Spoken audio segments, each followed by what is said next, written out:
জাতীয় থেকে আন্তর্জাতিক, প্রান্তিক জনপদ থেকে নগর, চারপাশে ঠিক কী ঘটছে এই মুহূর্তে তা নিয়ে আয়োজন এখন চারদিক। সঙ্গে আছি আমি সাবিত সারওয়ার। প্রধান উপদেষ্টার ঘোষিত নির্বাচনের সময়সীমা নিয়ে হতাশ হয়েছি, যৌক্তিক মনে হয়নি বলে মন্তব্য করেছেন বিএনপি মহাসচিব মির্জা ফখরুল ইসলাম আলমগীর। বৃহস্পতিবার সকালে দলের চেয়ারপারসনের রাজনৈতিক কার্যালয়ে এক সংবাদ সম্মেলনে এ মন্তব্য করেন তিনি বলেন, নির্বাচন নিয়ে প্রেস সেক্রেটারি ও প্রধান উপদেষ্টার বক্তব্য পরস্পর বিরোধী, যা জনমনে বিভ্রান্তি সৃষ্টি করবে। নির্বাচনের সময় নির্ধারণে রাজনৈতিক দলগুলোর সাথে আলাপ করে নেওয়া উচিত উল্লেখ করে নির্বাচন কেন্দ্রিক সংস্কার দ্রুত সম্পন্ন করে নির্বাচন অনুষ্ঠান সম্ভব বলে মন্তব্য করেন বিএনপি মহাসচিব। এ সময় সংবিধানের পঞ্চদশ সংশোধনীর রায়কে স্বাগত জানান তিনি। ডক্টর মোহাম্মদ ইউনূস নির্বাচনের সম্ভাব্য সময়সীমা 2025 সালের শেষ অথবা 2026 সালের প্রথম অংশ অনুষ্ঠানের কথা বলেন, যা একেবারেই অস্পষ্ট এবং নির্দিষ্ট সময়ের কোনো উল্লেখ নেই।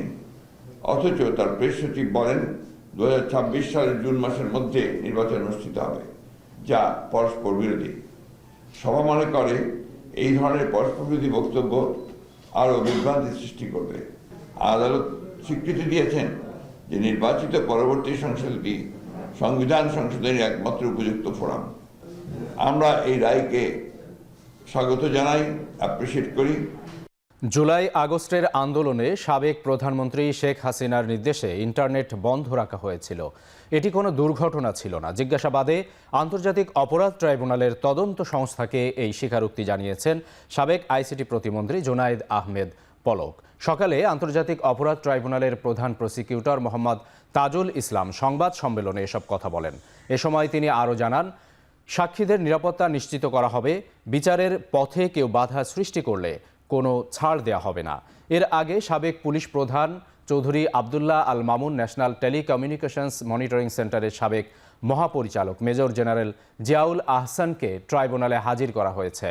পরে হাজির করা হয় 5 পুলিশ কর্মকর্তাকে। তারা হলেন ঢাকা জেলার সাবেক অতিরিক্ত পুলিশ সুপার মোহাম্মদ আবদুল্লাহ আল কাফি, মিরপুর ডিএমপির সাবেক ডিসি মোহাম্মদ জসিমউদ্দিন মোল্লা, ঢাকার সাবেক অতিরিক্ত পুলিশ সুপার মোহাম্মদ শহীদুল ইসলাম, গুলশান থানার সাবেক ওসি মাজহারুল হক এবং ঢাকা উত্তর ডিবির সাবেক পরিদর্শক মোহাম্মদ আরাফাত হোসেন।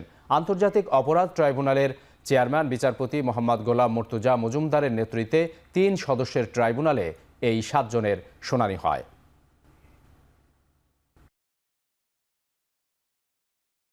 ইন্টারনেট বন্ধের যে নাটক করা হয়েছিল সেটি কোনো দুর্ঘটনা ছিল না।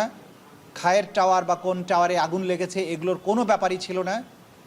সেখানে সে স্বয়ং স্বীকারোক্তি দিয়ে বলেছে বা নিজে স্বীকার করেছে যে এই ইন্টারনেট তদানীন্তন প্রধানমন্ত্রী এবং এই মামলাগুলোর প্রধান আসামি শেখ হাসিনার নির্দেশে সরাসরি প্রধানমন্ত্রীর কাছ থেকে নির্দেশনা আসার পরে তথ্য প্রতিমন্ত্রী নির্দেশ দিয়ে আইআইজি ইন্টারন্যাশনাল ইন্টারনেট গেটওয়ে, এই গেটওয়েদের একটা হোয়াটসঅ্যাপ গ্রুপ খোলা হয়।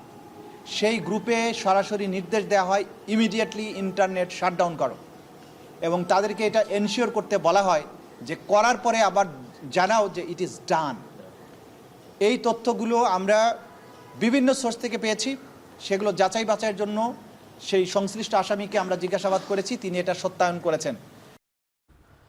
কক্সবাজারের পেকুয়ায় অটোরিকশা ও মিনি ট্রাকের মুখোমুখি সংঘর্ষে 5 জন নিহত হয়েছেন। সকাল 8টার দিকে এবিসি আঞ্চলিক মহাসড়কের হাজিপাড়া এলাকায় এই দুর্ঘটনা ঘটে। স্থানীয়রা জানান, হাজিপাড়া গ্যারেজ এলাকায় পেকুয়াগামী অটোরিকশার সঙ্গে বিপরীত দিক থেকে আসা একটি মিনি ট্রাকের মুখোমুখি সংঘর্ষ হয়। এতে অটোরিকশাটি দুমড়ে মুচড়ে গিয়ে ঘটনাস্থলেই 4 জনের মৃত্যু হয়। আহত অবস্থায় একজনকে হাসপাতালে নেওয়া হলে চিকিৎসক তাকে মৃত ঘোষণা করেন।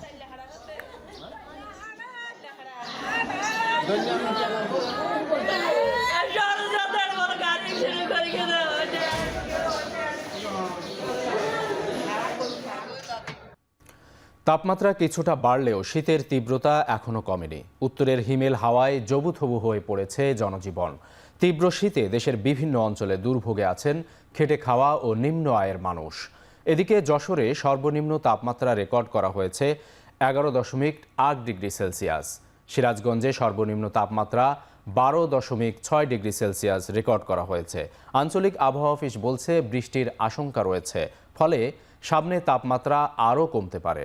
শীতের কারণে বিপাকে রয়েছেন শ্রমজীবী ও ছিন্নমূল মানুষ। এছাড়া উত্তরের জনপদ পঞ্চগড়ে বেড়েছে শীতজনিত রোগের প্রকোপ। প্রতিদিনই ডায়রিয়ায় আক্রান্ত হচ্ছেন শিশু ও বৃদ্ধরা, ভর্তি হচ্ছেন হাসপাতালে। চুয়াডাঙ্গা, সিরাজগঞ্জ ও বরিশাল সহ দেশের বিভিন্ন জেলার চিত্র একই রকম।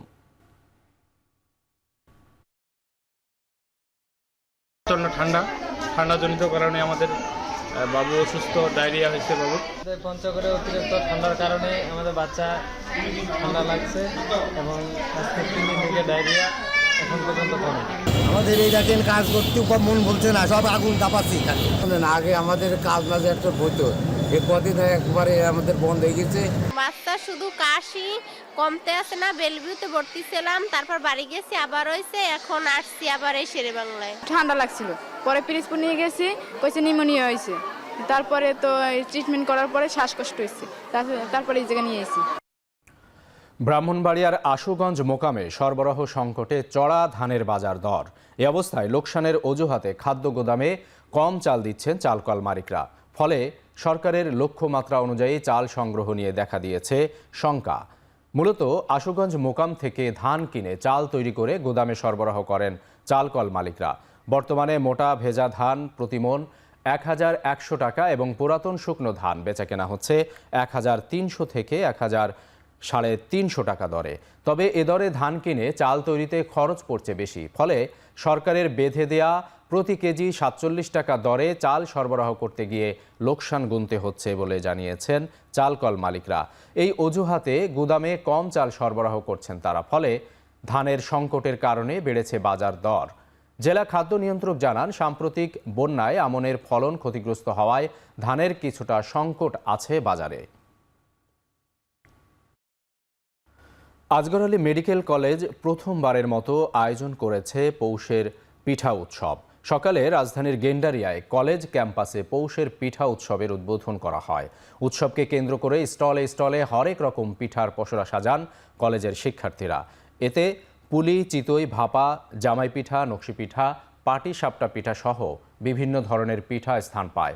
শিক্ষার্থীদের আকর্ষণীয় স্টলগুলোর মধ্যে রয়েছে পিঠাই পুঞ্জ, শিশির কুঞ্জ, মায়ের দোয়া পিঠাঘর, মনোহরণী এবং পৌষ পার্বণ। এ সময় প্রত্যেকটি স্টল ঘুরে দেখেন আজগর আলী মেডিকেল কলেজের অধ্যাপক ডাক্তার মোহাম্মদ মিজানুর রহমান ও সিটি গ্রুপের অ্যাডভাইজার AKM রশিদুজ্জামান।